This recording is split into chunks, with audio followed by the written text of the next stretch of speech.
Yeah, I think it's really kind of taken over the conversation, but like the race for AI and kind of generative experiences is only going to, yeah, exactly, is only going to speed up. I think we saw early in the year that ChatGPT kind of really forced Google's hand in a lot of ways. And Google, kind of pushed out Google Bard. We've seen iterations from there already. I haven't explored it a ton, but Google Gemini, from some early videos I saw a few weeks ago, looks to be incredibly, incredibly smart, and very cutting edge. And it's just going to kind of be this continued race for machine learning and artificial intelligence and how that affects our life. From a marketing and advertising space, kind of on that same in that same channel, Google specifically is running a ton of tests right now on the search engine results page.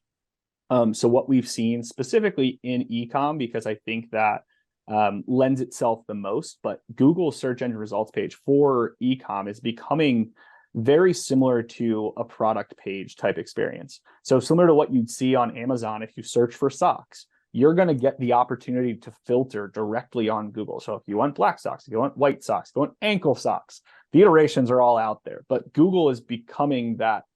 They're hoping to keep people on the Google platform rather than going to a specific site. So there are options to purchase directly from Google or make, appointments directly on Google. I actually just booked a haircut next week on Google. But those capabilities are only going to increase and become more prevalent. So I think a big takeaway is sort of, what are you doing to differentiate your on-site experience to make your site more valuable? If a consumer can, get the base level product information directly on Google, why do they want to go to your site? How are you helping them to make those purchase decisions, better understand your product, answering the questions they might have that keep them from purchasing something?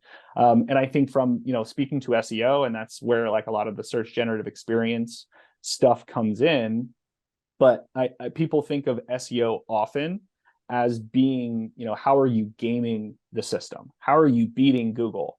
And what we're seeing now, and for really over the past couple of years, is really going back to basics and setting up your website specifically for users to get the information they want that they can't get from AI. So how are you positioning a website to kind of provide that value to a consumer?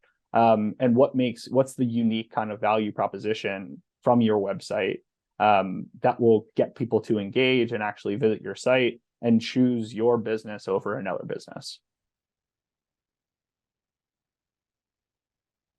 You always leave me with so many notes I and gotta more questions than we have time for. I gotta Uh, put my soapbox away. no, great insights and things that we definitely want to bring you back very soon to discuss. I'm Of sure. course, yeah.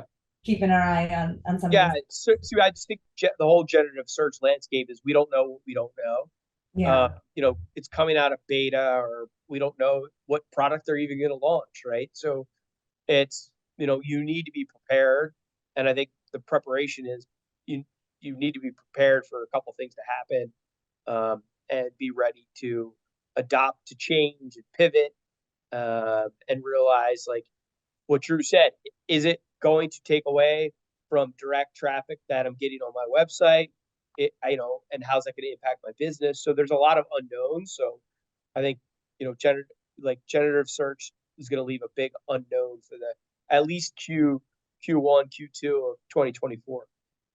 And we see different layouts almost daily, Yeah. if not weekly or monthly, but we see different layouts of how generative search interacts with, kind of like the ads section of a search engine results page. And that's when Google does roll search generative experience out of beta, that first form, I can almost guarantee, is not going to be even close to what it looks like 6 months or a year from that rollout. They're going to, just because it comes out of beta doesn't mean that that's the final product. It's going to adjust and change, and we're going to see click-through rates and traffic all be wildly different So like Dave said, I think like trying to anticipate the unknown in kind of what the value you're bringing, and then be ready to pivot and make adjustments from there.